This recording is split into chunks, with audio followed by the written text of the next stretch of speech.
إن الحمد لله نحمده ونستعينه ونؤمن به ونتوكل عليه ونعوذ بالله من شرور أنفسنا ومن سيئات أعمالنا من يهده الله فلا مضل له ومن يضلل فلا هادي له وأشهد أن لا إله إلا الله وحده لا شريك له وأشهد أن محمدًا عبده ورسوله اللهم صل وسلم وبارك وأنعم على عبدك ورسولك ونبيك محمد وعلى آله وأصحابه أجمعين يا أيها الذين آمنوا اتقوا الله حق تقاته ولا تموتن إلا وأنتم مسلمون يا أيها الناس اتقوا ربكم الذي خلقكم من نفس واحدة وخلق منها زوجها وبث منهما رجالا كثيرا ونساء واتقوا الله الذي تساءلون به والأرحام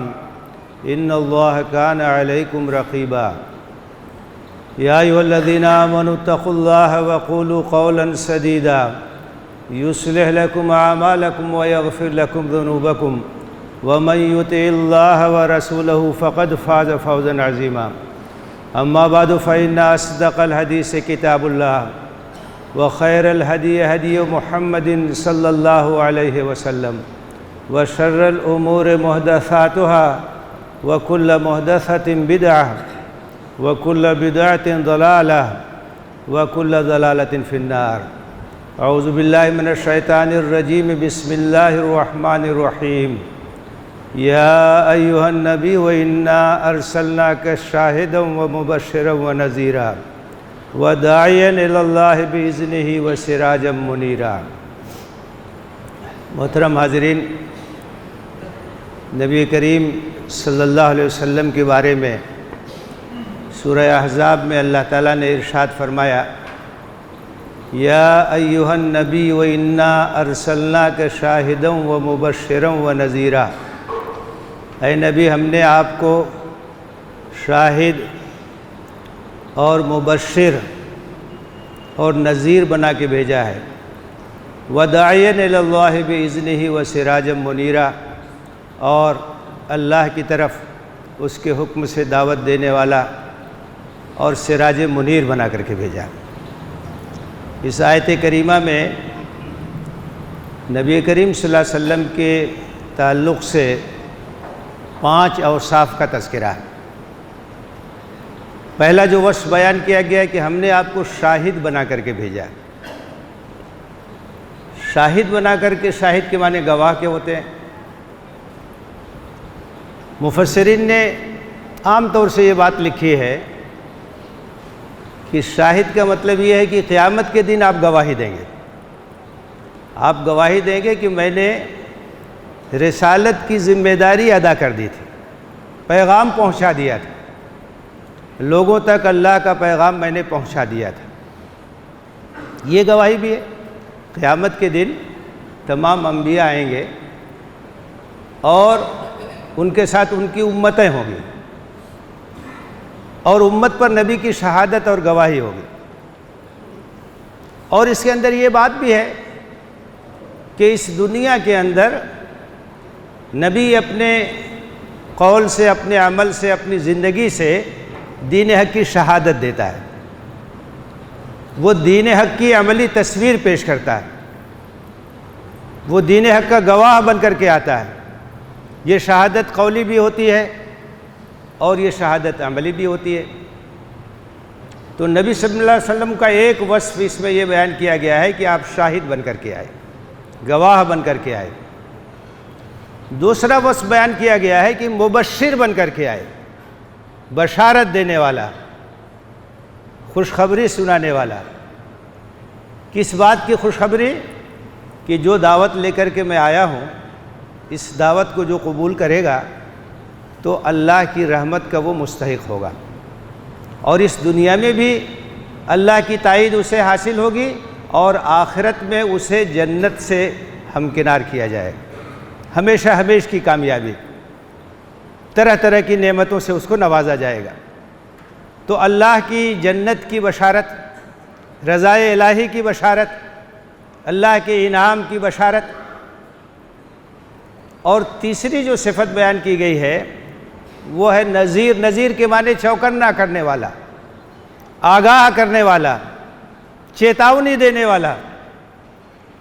آپ نے یہ بتایا کہ اگر اللہ کے اس پیغام کو تم رد کرو گے، اللہ کی اس دعوت کو ٹھکراؤ گے، تو اللہ کا غضب تمہارے اوپر نازل ہوگا، اس دنیا کے اندر بھی اور آخرت میں تمہارے لیے دردناک عذاب ہے جو اللہ تعالیٰ نے تیار کر رکھا۔ تو آپ نے انذار کا بھی کام کیا، لوگوں کو ڈرایا، ان کے انجام سے آگاہ کیا کہ مرنے کے بعد کیا مرحلہ آنے والا ہے۔ وَدَاعِيًا إِلَى اللَّهِ بِإِذْنِهِ، اور داعی اللہ کی حیثیت سے آپ آئے، ساری انسانیت کو اللہ کے پیغام کی طرف آپ نے بلایا، بندگی رب کی دعوت۔ تمام انبیاء کی دعوت یہی۔ قرآن مجید میں انبیاء کی دعوتوں کا ذکر ہے، یا قوم اعبدوا اللہ ما لکم من الہ غیرہ۔ ہر نبی نے یہی دعوت پیش کی ہے کہ اے میری قوم کے لوگوں، اللہ کی بندگی کرو، اللہ کے سوا تمہارا کوئی معبود نہیں۔ توحید کی دعوت، بندگی رب کی دعوت، ایک خدا کے سامنے اپنے سر کو جھکانے کی دعوت۔ تو آپ ایک داعی کی حیثیت سے آئے، آپ کی تمام سرگرمیوں کا جو مرکزی موضوع تھا وہ دعوت۔ آپ کو بس یہی فکر تھی کہ اللہ کا پیغام کس طریقے سے عام، اور اس کے لیے اتنی بے چینی اور اتنا اضطراب کہ قرآن مجید میں اللہ تعالیٰ نے کہا فَلَعَلَّكَ بَاخِعٌ نَفْسَكَ عَلَىٰ آثَارِهِمْ إِن لَّمْ يُؤْمِنُوا بِهَٰذَا الْحَدِيثِ أَسَفًا۔ ایسا لگتا ہے کہ یہ لوگ ایمان نہیں لائے تو ان کے پیچھے آپ اپنے آپ کو ہلاک کر دیں گے۔ کتنی درد مندی تھی، کتنا اضطراب تھا، لوگوں سے کتنی ہمدردی تھی، اور ان کو جہنم سے بچانے کے لیے کتنی فکر مندی تھی۔ یہ نبی صلی اللہ علیہ وسلم کی سیرت میں ہمیں ملتی ہے۔ اور پانچواں جو وصف آپ کا بیان کیا گیا ہے وہ سراجم منیرہ، سراج منیر بن کر کے آئے آپ، ایک چراغ جو روشنی کا مرکز ہے، ایک روشنی جو غار حرا سے نکلی تھی ساری دنیا میں پھیل گئی، تاریکیوں کو چھانٹ دیا آپ نے، کفر اور شرک کی تاریکی، طرح طرح کی تاریکیوں میں دنیا مبتلا تھی، انسان مبتلا تھے۔ اللہ کے رسول صلی اللہ علیہ وسلم نے وحی الہی کی روشنی کے ذریعے ان تاریکیوں کو چھانٹ دیا، بتا دیا کہ ظلمات سے نکل کر کے نور کی طرف تم کس طرح سے آ سکتے ہو، جاہلیت کی تاریکیوں سے نکل کے اسلام کی روشنی کی طرف کس طرح سے تم آ سکتے ہو۔ یہ نبی صلی اللہ علیہ وسلم کے اوصاف۔ محترم حضرات، نبی صلی اللہ علیہ وسلم کی رسالت، آپ کی نبوت، آپ کا پیغام، آپ کی دعوت ساری انسانیت کے لیے۔ آپ رہبر انسانیت بن کر کے آئے تھے، آپ معلم انسانیت بن کر کے آئے تھے، آپ رحمت للعالمین بن کر کے آئے تھے، آپ سید انسانیت بن کر کے آئے تھے۔ آپ کا پیغام سب کے لیے ہے، آپ کی رسالت سب کے لیے ہے، آپ کی دعوت سب کے لیے ہے۔ ہماری اور آپ کی یہ ذمہ داری ہے کہ ہم دنیا کو نبی صلی اللہ علیہ وسلم کی سیرت اور آپ کے پیغام سے واقف کرائیں، اور دنیا کو بتائیں کہ یہ ہمارے بھی رسول ہیں اور آپ کے بھی رسول ہیں۔ جو کتاب لے کر کے آئے، یہ کتاب ہمارے لیے بھی ہے اور آپ کے لیے بھی ہے۔ جو دین لے کر کے آئے، یہ ساری انسانیت کے لیے، کیونکہ اللہ رب العالمین کا بھیجا ہوا دین، یہ اللہ رب العالمین کی نازل ہوئی کتاب ہے، اور اللہ رب العالمین کا بھیجا ہوا رسول ہے۔ سب پر اس کا حق ہے، اس کے اوپر سب کا حق ہے۔ آپ بھی اس سے فائدہ اٹھائیے اور بتائیے کہ دنیا کے اندر جو مسائل ہیں، جو پریشانیاں ہیں، اس کا واحد حل نبی صلی اللہ علیہ وسلم کی تعلیمات ہے، آپ کا پیغام ہے، آپ کا اسوہ ہے، آپ کی زندگی ہے، آپ کی حیات طیبہ ہے۔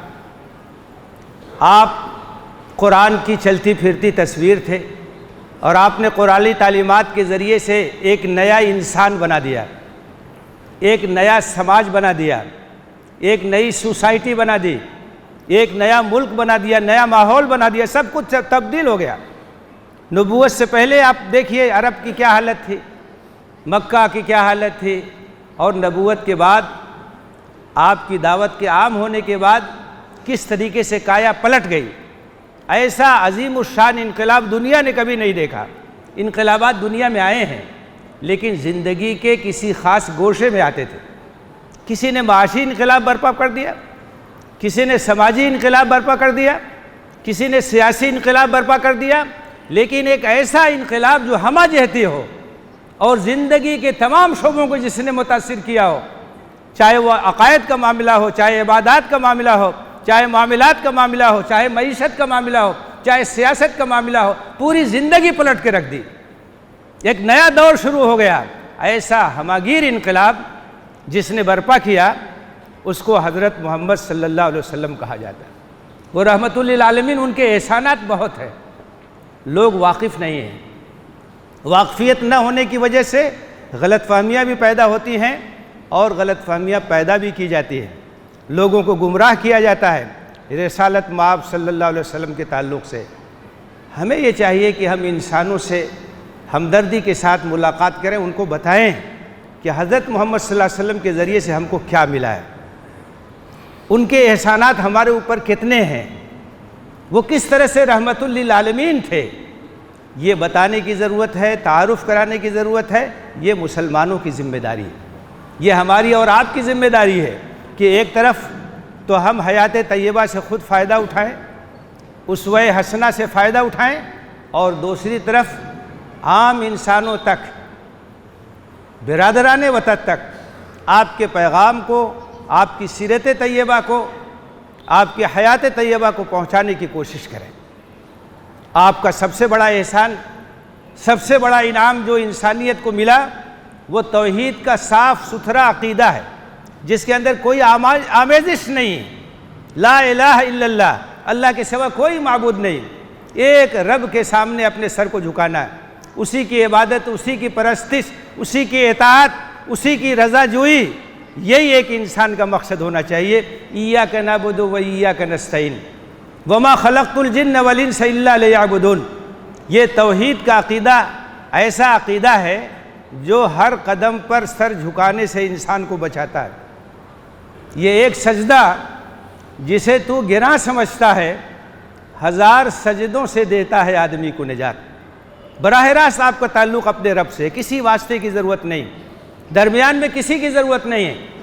ہر انسان اپنے رب سے ہم کلام ہو سکتا ہے، مناجات کر سکتا ہے، دعا کر سکتا ہے، وہ سب کی دعاؤں کو سنتا ہے۔ وَإِذَا سَأَلَكَ عِبَادِي أَنِّي فَإِنِّي قَرِيبٌ، میرے بندے میرے بارے میں پوچھیں تو بتا دوں میں ان سے بالکل قریب ہوں۔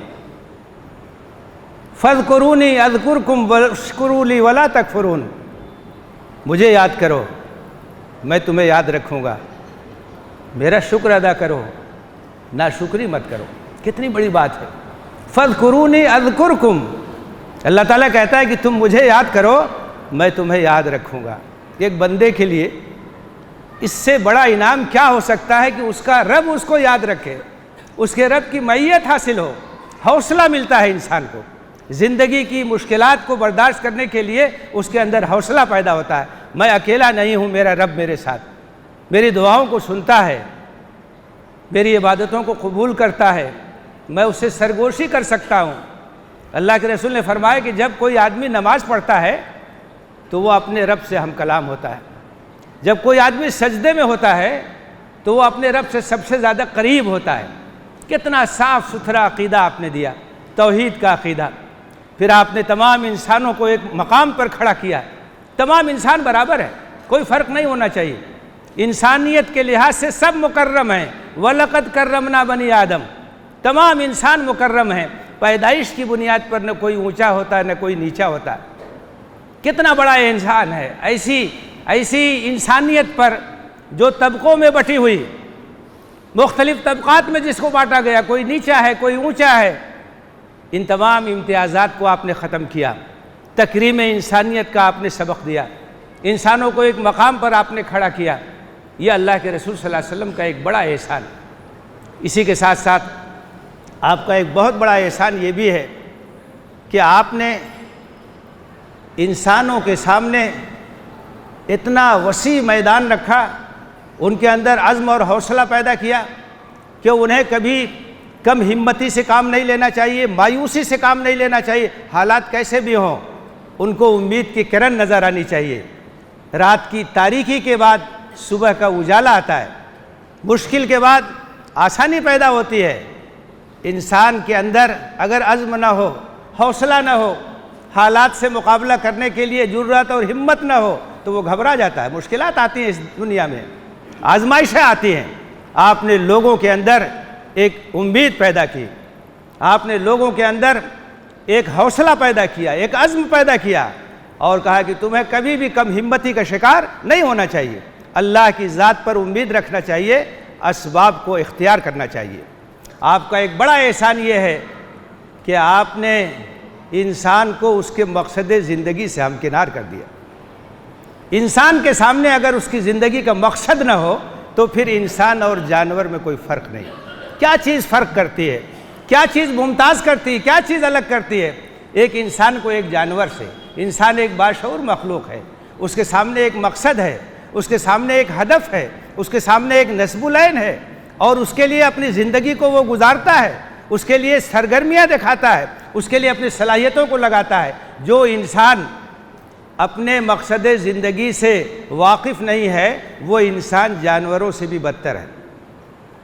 الذین کفروا یأکلون ویتمتعون کما تأکل الانعام والنار مثوی لہم۔ جو لوگ اللہ کا انکار کرتے ہیں، جو لوگ آخرت کا انکار کرتے ہیں، جو اللہ کے دین سے محروم ہیں، یہ دنیا میں اس طرح سے کھاتے پیتے ہیں جس طرح سے جانور کھاتے پیتے ہیں۔ زندگی کا کوئی مقصد نہیں ان کے سامنے، تو ان میں اور جانور میں کوئی فرق نہیں ہے، اور ان کا ٹھکانہ جہنم۔ اللہ کے رسول نے بتایا کہ انسانوں تمہارا مقام بہت اونچا ہے، تمہاری حیثیت بہت اونچی ہے، تمہارا ایک مقصد ہے۔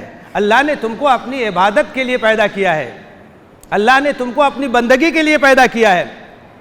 اللہ کے رسول نے حضرت معاذ سے خطاب کرتے ہوئے کہا، معاذ جانتے ہو اللہ کا کیا حق ہے بندوں کے اوپر؟ تو حضرت معاذ نے کہا کہ اللہ اور اس کے رسول ہی بہتر جانتے ہیں۔ آپ نے کہا کہ اللہ کا یہ حق ہے ان یعبدوہ ولا یشرکوا بہ شیئا، کہ لوگ اللہ کی بندگی کریں اور کسی کو اس کے ساتھ شریک نہ ٹھہرائیں۔ پھر پوچھا آپ نے کہ اگر وہ یہ ایسا کریں گے تو جانتے ہو ان کا اللہ پر کیا حق ہے؟ تو انہوں نے کہا کہ اللہ اور اس کے رسول بہتر جانتے ہیں۔ آپ نے فرمایا پھر اللہ کے اوپر ان کا حق ہے کہ اللہ ان کو اپنی رحمتوں سے نوازے گا اور ان کی گرفت نہیں ہوگی، ان کے اوپر کوئی عذاب نہیں ہوگا۔ ایک نوجوان ہے جس کے سامنے کوئی مقصد نہ ہو، آپ دیکھیں گے اس کی زندگی بیکار جاتی ہے۔ دوسرا نوجوان اس کے سامنے ایک مقصد ہے تو آپ دیکھیں گے کہ اس کی سرگرمیوں کا ایک مرکز ہے، اس کا ایک محور ہے۔ مقصد زندگی کا شعور انسان کو اوپر اٹھاتا ہے، اور مقصد زندگی کے شعور سے محرومی یہ انسان کو نیچے گرا دیتی ہے۔ لقد خلقنا الانسان فی احسن تقویم ثم رددناہ اسفل سافلین۔ ہم نے انسان کو بہترین ساخت پر پیدا کیا، بہترین صلاحیتوں سے نوازا، لیکن اگر اسے اپنے مقام، اپنی ذمہ داری کا احساس نہ ہو تو وہ اسفل سافلین میں چلا جاتا ہے۔ اللہ کے رسول صلی اللہ علیہ وسلم نے انسانوں کو ان کے زندگی کے مقصد سے ہمکنار کر دیا، اس سے متعارف کرا دیا، بتا دیا کہ تمہاری زندگی کس لیے، تمہیں کس لیے جینا ہے۔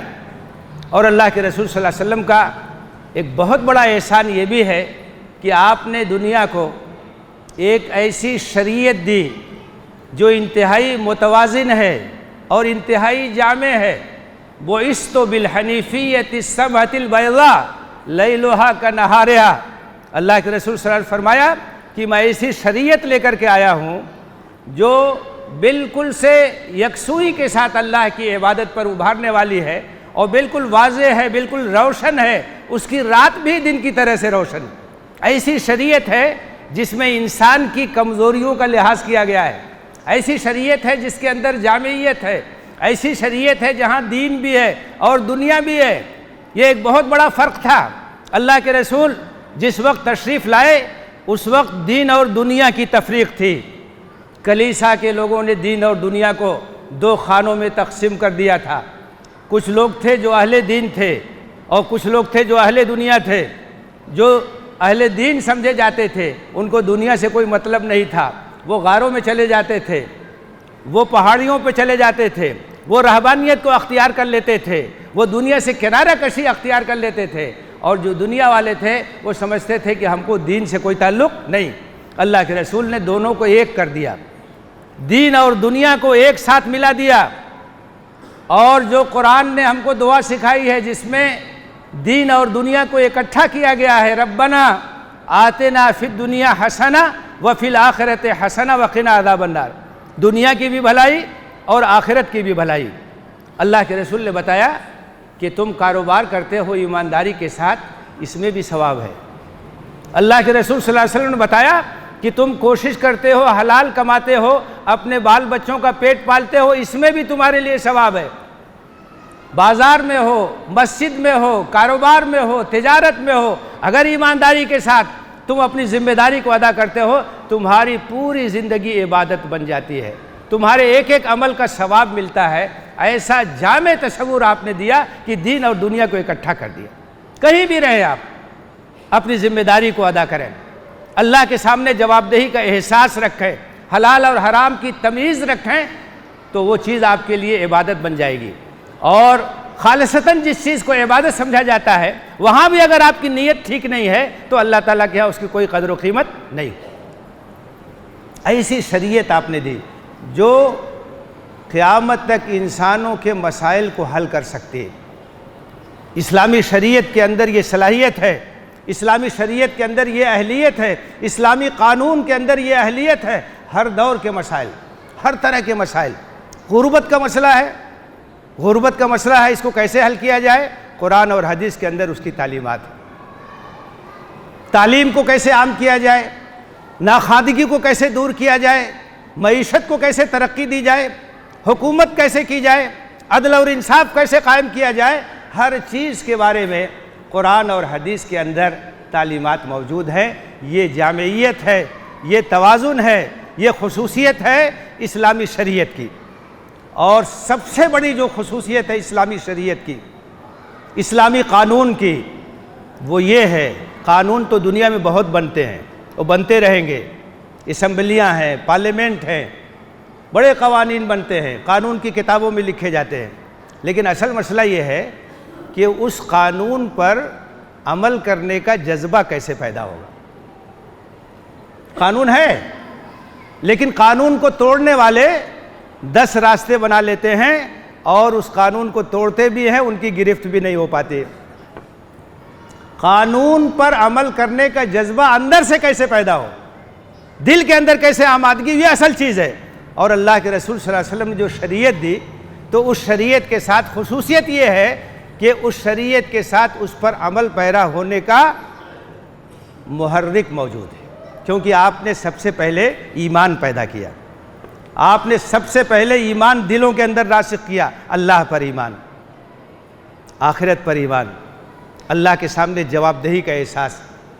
تنزیل من رب العالمین، یہ شریعت جو آ رہی ہے یہ رب العالمین کی طرف سے نازل ہے، اگر تم اس کو نہیں مانو گے، اس کی اگر خلاف ورزی کرو گے تو اللہ کے ہاں تمہاری پکڑ ہوگی۔ یہ چیز اسلامی شریعت کے علاوہ کہیں نہیں مل سکتی۔